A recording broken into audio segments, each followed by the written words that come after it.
We are here to present our report about the fundamentals of system integration and architecture na nakapokus sa system integration in the Barangay Santa Rosa Waterworks. This is presented by Abinido Junior Jomer, Blasky Brian Argo Ong Gabriel. Next. Ito po yung matatakal natin sa presentation na to. Organization profile, the drivers that motivated integration, the integration approach used, yung mga technologies or trends applied, integration challenges, and lastly, benefits of integration. Next.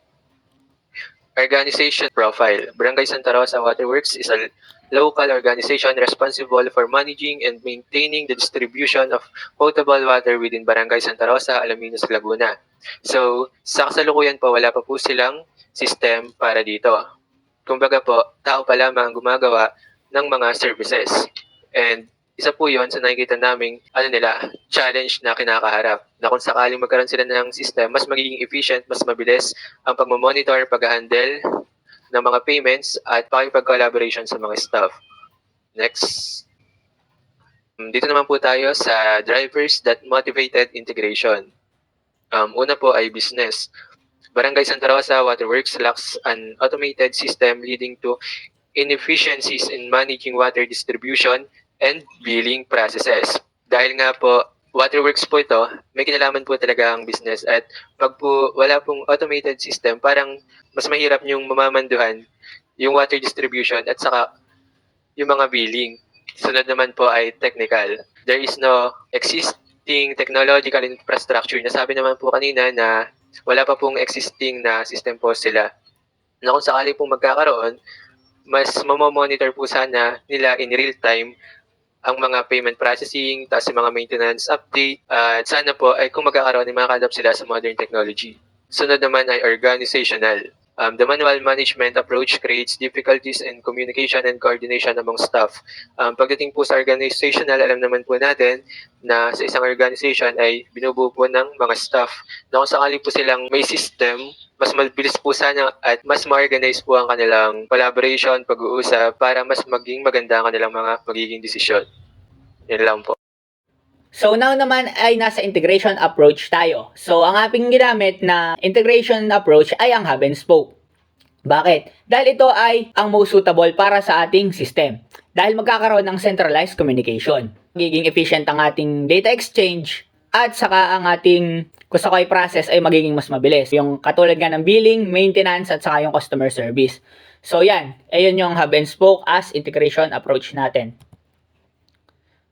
Now naman is the technologies or trend na in-applied. Nag-applied kami ng microservices integration. Kagaya nga ng Paymaya, GCash at saka bank transfer. So para sa mga billings. Then, yung GPS API integration.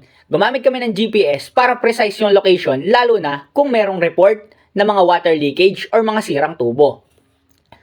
Tapos, gumamit din kami ng live update system.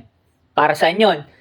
Lalo na pag may maintenance, napakahalaga niyan. Dahil nga nakikita natin yung real-time update na mga ginagawa. And lastly, yung AA integration. Nagamit kami ng AI para ma-check yung water tank level, pump performance at saka yung pipe condition. Sinusukat niyan or susukatin niyan yung health at saka yung efficiency ng mga nabanggit na bagay. So ito yung hub and spoke as diagram. And yan, kung mapapansin nyo, ito yung main system. So ito, sa registration. Nandyan sa registration, yung microservices integration. Bakit? Kasi sa pagre-register, nandyan na agad yung registration fee. So, doon papasok yung mga kakagaya nga ng GCash and Paymaya. Dito naman, yung monthly consumption reading or yung pagbibil. So, yan. Dito yon. Then, dito naman is yung monthly water payment. Meron din diyang microservices integration. Dahil nga, gagamit tayo ng GCash and yung other bank transfer para sa pagbabayad. Dito naman yung reports. Nandyan yung GPS API integration. Upang maano nga yung exact location, gagamit tayo ng GPS sa pagre-report, lalo na kung may mga sirang tubo sa ating water system. Ito naman, news and update. Nilagay namin dyan yung live update system. Bakit? Kasi nga, real-time update ang makikita dyan. So, dapat yung news at update ay laging real-time. Kaya nga, nandyan yung integration ng live update. And ito, yung kahuli-hulihan, yung AA integration para sa tank, pumps, and pipe monitoring. So yan yung buong diagram ng aming pinopropose na system. So for integration challenges, one of the major challenges is resistance to change among staff accustomed to manual process. So since many staff members ay hindi ay manual ang gamit, so mahirapan sila mag-adjust if nag-integrate ng new technology sa kanilang barangay. And second is ensuring data accuracy and consistency across integrated system. So when integrating different system, lagi namang may risk and mismatch or duplicated data na pwedeng maka-apekto sa operation. Then the third one is managing costs associated with implementing new technologies. Since upgrading to more advanced system requires proper budgeting and financial planning. Then lastly is for maintaining security and protecting sensitive customer information. To make sure that the integrated system is well protected and to keep sensitive customer information safe from potential cyber threats. And next is the benefits of integration. The first one is to improve operational efficiency through automation and real-time data access. By automating processing real-time data, the organization can work faster and smarter.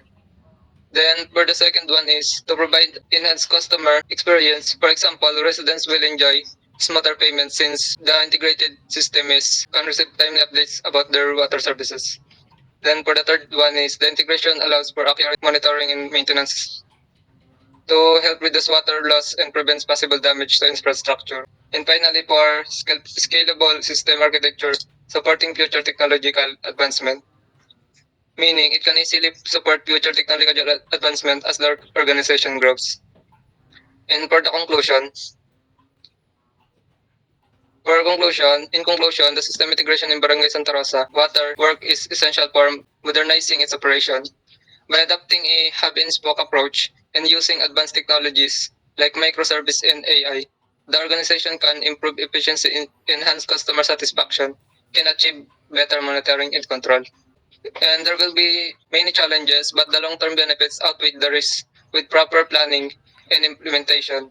This integration will position Barangay Santa Rosa Water Works for sustainable growth and better service delivery to the community. That's the end of our presentation. Thank you for listening.